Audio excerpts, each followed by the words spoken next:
नमस्कार। आज के इस न्यूज़ एक्सप्लेनर में सीधे काम की बात पर आते हैं। ग्लोबल पॉलिटिक्स की उथल-पुथल से लेकर अमेरिका के घरेलू घमासान तक आज एक साथ बहुत कुछ घट रहा है। चलिए इन जटिल कूटनीतिक और राजनीतिक घटनाओं को डिकोड करते हैं, जो इस वक्त दुनिया भर की हेडलाइंस बनी हुई हैं।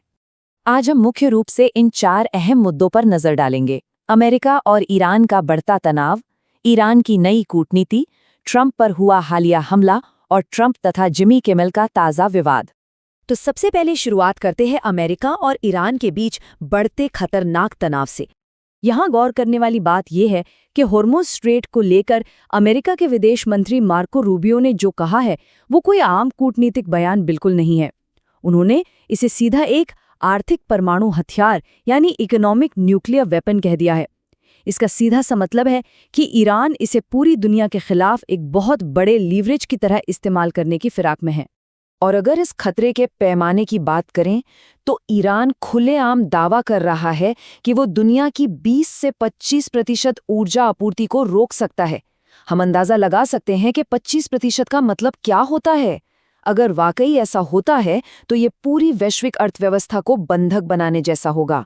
ये महज कोई आंकड़ा नहीं है, बल्कि एक बहुत बड़ी चेतावनी है जिसे नज़रअंदाज नहीं किया जा सकता।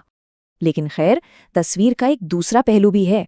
रूबियो के ही असेसमेंट के मुताबिक ईरान का अपना सैन्य और बुनियादी ढांचा इस वक्त काफ़ी कमज़ोर हालत में है। उनकी आधी से ज़्यादा मिसाइलें ख़त्म हो चुकी हैं, फैक्ट्रियां ना के बराबर बची हैं और नेवी तो लगभग पूरी तरह से तबाह हो चुकी है। इसके अलावा हाल के सरकार विरोधी प्रदर्शनों में वहां 30 से 40 हजार लोगों की जान जाने का भी अनुमान है।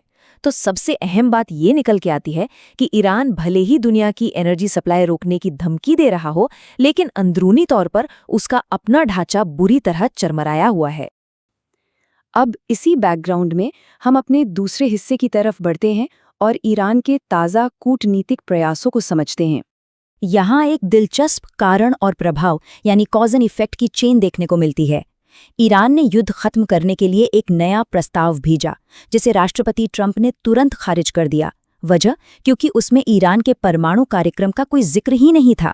अमेरिका के सुरक्षा सलाहकारों ने इसे नामंजूर किया और इसके ठीक बाद ईरान के विदेश मंत्री अब्बास अरागची ने समर्थन जुटाने के लिए तुरंत अपने सहयोगी देशों की तरफ दौड़ लगा दी। ये सब कितनी तेजी से हो रहा है, इसे इस टाइमलाइन के जरिए आसानी से समझा जा सकता है। पिछले हफ्ते इस्लामाबाद में दोनों देशों के बीच बातचीत पूरी तरह फेल हुई।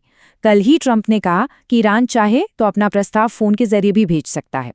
लेकिन पिछले 48 घंटों की हलचल बेहद चौंकाने वाली है। अरागची ने पाकिस्तान, ओमान और रूस का तूफानी दौरा कर डाला और व्लादिमीर पुतिन से भी मुलाकात की।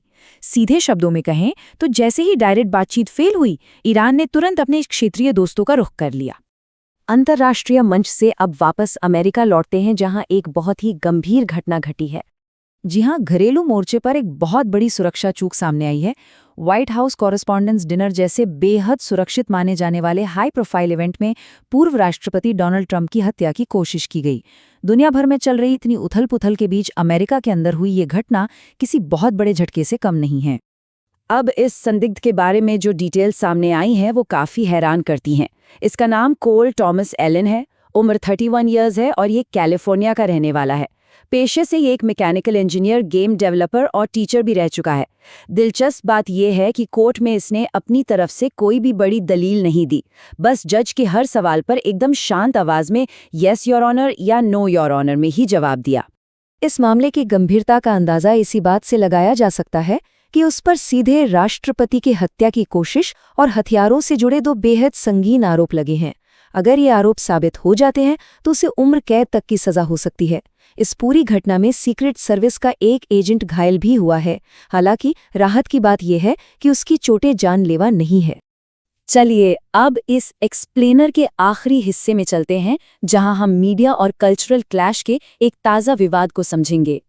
ये पूरा हंगामा दरअसल एक मजाक से शुरू हुआ, जो उसी कॉरेस्पॉन्डेंस डिनर से ठीक पहले किया गया था। Late night TV host Jimmy Kimmel ने अपने शो में पूर्व फर्स्ट लेडी मेलानिया ट्रंप को एक्सपेक्टेंट विडो यानी एक तरह से होने वाली विधवा कह दिया। बस फिर क्या था, इस एक कमेंट ने अमेरिकी मीडिया और राजनीति में सचमुच आग लगा दी। जाहिर है इस पर तीखी प्रतिक्रिया आनी ही थी।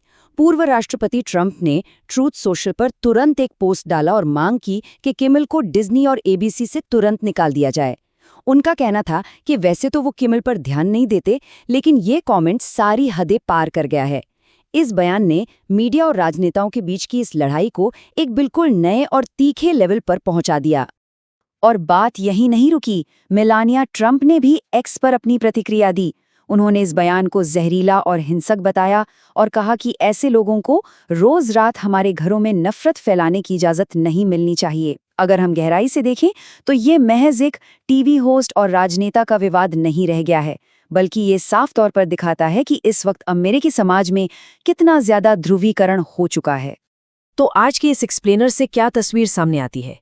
एक तरफ हॉर्मुज़ स्ट्रेट में ग्लोबल एनर्जी सप्लाई पर मंडराता खतरा है और दूसरी तरफ अमेरिका के अंदर हत्या की कोशिशें और चरम पर पहुंचा मीडिया विवाद।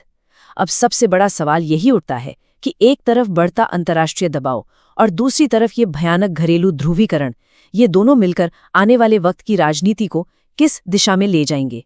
इस सवाल के साथ आज का ये एक्सप्लेनर यहीं खत्म करते हैं। साथ जुड़ने के लिए बहुत बहुत धन्यवाद।